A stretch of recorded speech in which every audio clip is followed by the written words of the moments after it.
मुंबई महापालिकेच्या स्थायी समितीतील बहुमत टिकवण्यासाठी आजारी नगरसेवक रुग्णालयातून थेट सभागृहात आला। भाजपचे नगरसेवक शिवकुमार झा रुग्णालयातून डिस्चार्ज घेऊन मुंबई पालिकेच्या सभागृहात आले। स्थायी समितीत सत्ताधाऱ्यांकडे 13 सदस्यांचं संख्याबळ तर विरोधकांकडे 12 सदस्य आहेत।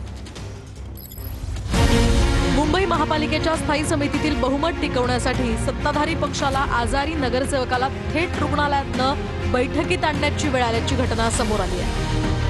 जुलै महिन्याच्या शेवटच्या आठवड्यात झालेल्या स्थायी समितीच्या बैठकीत महत्त्वाचे प्रस्ताव मंजूर करण्यासाठी भाजपचे नगरसेवक शिवकुमार झा यांना रुग्णालयातनं डिस्चार्ज घेऊन थेट सभागृहात आणण्यात आले। या घटनेचे फोटो समोर आल्यानंतर त्याची राजकीय वर्तुळात चांगलीच चर्चा रंगली।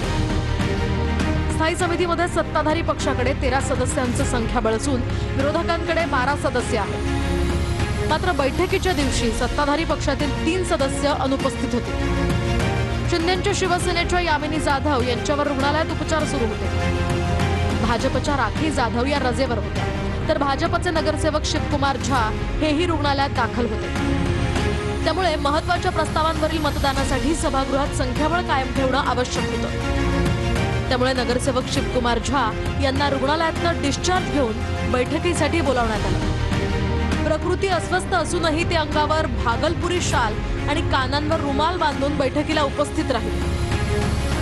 बैठकीदरम्यान त्यांना थंडीचा त्रास होत असल्याचंही दिसून आलं। शिवकुमार झा यांनी जीएसटीशी संबंधित काही महत्त्वाच्या प्रस्तावांवरील मतदानात सहभाग घेतला। बैठक संपण्याच्या काही मिनिटांपूर्वी त्यांना परत जाण्याची परवानगीही देण्यात आली। मात्र आजारी नगरसेवकाला थेट पालिकेच्या सभागृहात आणण्यात आल्यानं विरोधकांनी जोरदार टीका केली। एक्झॅक्टली यांना सदस्यांच्या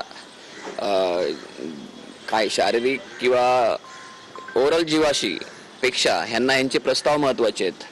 एखादा प्रस्ताव जर तुम्हाला वाटतंय की आज जर पोल मागितला विरोधकांनी तर आणि आपलं संख्याबळ कमी आहे तर नॉट टेकन करता येतो, कारण त्याला नेक्स्ट वीक मध्ये पुन्हा घेता येतो। तर आपण बैठकीत थांबू नका, आपण घरी जाऊन आराम करा आणि आज त्वरित हॉस्पिटलमध्ये आपण ऍडमिट व्हा असा त्यांना मी सल्ला दिला।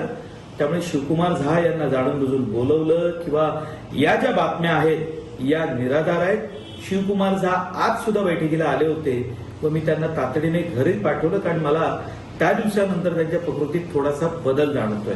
त्यामुळे त्यांच्याविषयी ज्या बातम्या दिल्या जात आहेत या निराधार आहेत।